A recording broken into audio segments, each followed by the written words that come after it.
Martial arts నేర్చుకోవటం వల్ల మహిళల స్వీయ రక్షణకు తోడ్పాటు ఉంటుందని ప్రముఖ సినీ నటుడు సుమన్ తల్వార్ అన్నారు. ఈరోజు కూకట్పల్లి వివేకానంద నగర్లో టైకా మార్షల్ ఆర్ట్స్ అకాడమీలో సెప్టెంబర్ 5వ 6వ తేదీలో గచ్చిబౌలి ఇండోర్ స్టేడియంలో నిర్వహించనున్న టైకా ఓపెన్ కరాటే ఛాంపియన్షిప్ 2026కి సంబంధించి బ్రోచర్తో పాటు కప్ను ఆయన ఆవిష్కరించారు. ఈ సందర్భంగా Taika martial arts academy founder and chairman doctor P Ashok Chakravarthi మాట్లాడుతూ ఈ ఓపెన్ కరాటే ఛాంపియన్షిప్ పోటీల్లో దేశం నుండి 10 రాష్ట్రాలకు చెందిన వారు పాల్గొంటున్నారని అన్నారు. ఆగస్టు 20వ తేదీలోగా రిజిస్ట్రేషన్ చేసుకోవాలని సూచించారు. సెప్టెంబర్ 5, 6వ తేదీన నిర్వహించబోయే కార్యక్రమానికి ముఖ్య అతిథులుగా తెలంగాణ హైకోర్టు జస్టిస్ ప్రవీణ్ కుమార్, సినీ నటుడు డాక్టర్ సుమన్ ముఖ్య అతిథిగా హాజరై ప్రతిభ కనబరిచిన అభ్యర్థులకు మెడల్స్ అందజేస్తారని అన్నారు. ఈ అవకాశాన్ని ప్రతి ఒక్కరూ సద్వినియోగం చేసుకోవాలని అశోక్ చక్రవర్తి వెల్లడించారు.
Uh, 2026 Taika All India Level Championship conduct చేస్తుంది, and that is very appreciative of Grandmaster Ashok sir to gather all the states here next month ki.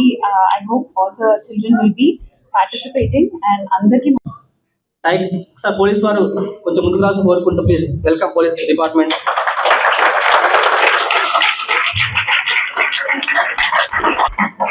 Thanks for coming. So ఇక్కడ వచ్చేసి మనకి టైకా 2025లో 2026లో జాన్ 4th రోజు మనము టైకా excellence award పెట్టుకున్నాము. ఆ టైకా excellence అవార్డుకి మేము శ్వేతా గారిని బ్రాండ్ అంబాసిడర్గా ముందుకు పెట్టి ఎవ్రీ ఇయర్ పెట్టాలని చెప్పి చూస్తున్నాము. సో శ్వేతా గారు అలాగే మా టైకా ఫ్రాంచైజ్ టీమ్ ఉన్నారు. ఇక్కడ పేరు వచ్చేసి Ashok Chakravarthi, Taika martial academy founder and director. So ఈ ప్రెస్ మీట్ మీనింగ్ ఏంటంటే, first of all karate concept Taika open karate championship 2026 ఈ tournament Gachibowli indoor stadium September 5th and 6th 2 days conduct చేస్తున్నాము. ఈ టోర్నమెంట్లో మన తెలంగాణ నుంచి నలుమూలల ఉన్న డిస్ట్రిక్ట్స్, మన తెలంగాణ వైడ్ మొత్తం ఉన్న డిస్ట్రిక్ట్స్ ప్లేయర్స్ అందరూ కూడా పార్టిసిపేట్ చేస్తున్నారు. వాళ్ళందరికీ ఇన్వైట్ చేస్తున్నాము. అదేవిధంగా ఒక 10 స్టేట్స్ మాకు మన టోర్నమెంట్కి పార్టిసిపేట్ చేయడానికి 10 స్టేట్స్ నుంచి వస్తున్నారు. ఫస్ట్ ఆఫ్ ఆల్ ఆంధ్రప్రదేశ్ చేశారు, and because of high fees they are not able to do it there. Ashok says he is going to do it there only. He is very particular. I really appreciate him. It's very difficult because ఆయన మాట plus standard ఏదైతే చెప్పానో అదే చేస్తానని చెప్పారు. So really appreciate him. But ఇక్కడ press వాళ్ళకి, media మిత్రులకి నా విజ్ఞప్తి ఏంటంటే, I'm requesting our CM Revanth Reddy గారు అండ్ స్పోర్ట్స్ మినిస్టర్ హరి గారికి, నేనే చాలా మందికి చెప్పాను, పర్వాలేదమ్మా మీరు ఎక్కడైనా పెట్టండి, నేను వస్తాను. కళ్యాణ మండపం పెట్టండి, కన్వెన్షన్ హాల్ పెట్టండి, లేదు కాలేజ్ ఆడిటోరియం ఎక్కడైనా పెట్టండి, నేను వస్తాను అని చెప్పి నేను వాళ్ళని ఎంకరేజ్ చేశాను. ఎందుకంటే పాపం వాళ్ళు చాలా ఫీల్ అవుతున్నారు.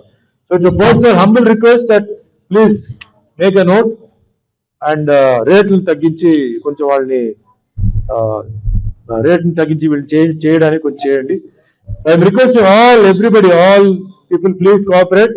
పేరెంట్స్ మీరు అందరూ పిల్లల్ని తీసుకొని రండి. It will be very nice to watch all the students participating, right from the small ones to the seniors. You can see how ఒక్కొక్కరు వాళ్ళ టాలెంట్ వాళ్ళు చూపిస్తారు, వాళ్ళ పెర్ఫార్మెన్స్ లెవెల్ చూపిస్తారు. So will come to know మీరు మీ పిల్లలు ఎక్కడ certificates, medals, cup, how you place it on the table, how you place something behind, how all that, numbering, how you call, certificates kuda, everything has to be signed. దానికి ఒక some people take in charge. ఎక్కడ promotion లేకుండా, confusion లేకుండా, please see that, because ఆయన ఎంత కష్టపడి ఆయన స్టేడియంలోనే ఆయన చేయాలని అంటున్నారు కాబట్టి అది ఆ ప్రాసెస్ కూడా, even that show also should go on very well. And I hope everything goes well by God's grace. All the effort is putting all the strain, sacrifice. Andarki namaskaram, good evening to all. So, print media, electronic media, so chesina guests, dignitaries on the dais, parents and students. Andarki very nice evening. And before talking about master Ashok and tournament, so martial arts గురించి చిన్న briefing అండి.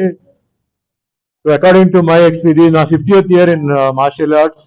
Clear అయినా ఎదురులోనే ఉంది, ఇప్పుడు ఇది రోజు అంటే ఎదురులోనే మా ఇల్లు. సో ఈజీగా ఉంది, పంపిద్దామని చెప్పి పంపించారు. సో అక్కడ నేను ఐ స్టార్టెడ్ రన్నింగ్. అప్పుడు ఇంటే పిల్లల్లా వీళ్ళలాగానే ఉండేవాడు అనమాట. సో తమాషగా ఏదో ఆడుకోవడం అలా, but practice was very difficult. ఇప్పుడు ఉన్న ప్రాక్టీస్ వాజ్ వెరీ సింపుల్. అప్పట్లో రోడ్ మీద 2.5 kilometers రన్నింగ్, వచ్చిన తర్వాత ½ an hour ఎక్సర్సైజ్. అంటే 100 minutes లో 75 minutes దానికి పోయేది ఓన్లీ 25 minutes క్లాస్ అనమాట. That's how it started. అంటే అప్పుడు అంత చేయడం వల్లనే ఇప్పుడు కూడా నేను కొంచెం ఏమాత్రం కొంచెం ఫిట్నెస్ ఉందంటే దానివల్లనే. ఆ చిన్నప్పటి నుంచి అది బాడీలో ఇదైపోయి ఒక ఎడిక్ట్ లాగా. మార్నింగ్ అంటే ఎంత టైర్డ్గా ఉన్నా, today morning I got about 3 o'clock, still it's going on, I still got work. ఎంత కష్టపడి ఉంటాను, సంపాదించుకోవడానికి ఎన్ని గొడవలు, how many battles I have fought అంటే అది మీకు తెలియదు, కొందరిగా తెలుసు. Because I have passed 3 generations, I have seen 3 generations, I am seeing the 4th generation. సరే, మెంటలీ ఇలాగా ఆయన ఫిట్నెస్ గురించి చెప్పారు. More than physical fitness, unless mentally you are fit, you cannot be physically fit. Your mind has to be ready to do some physical fitness. Your mind is not steady, your mind is worried, your mind is tensed, you cannot do exercise.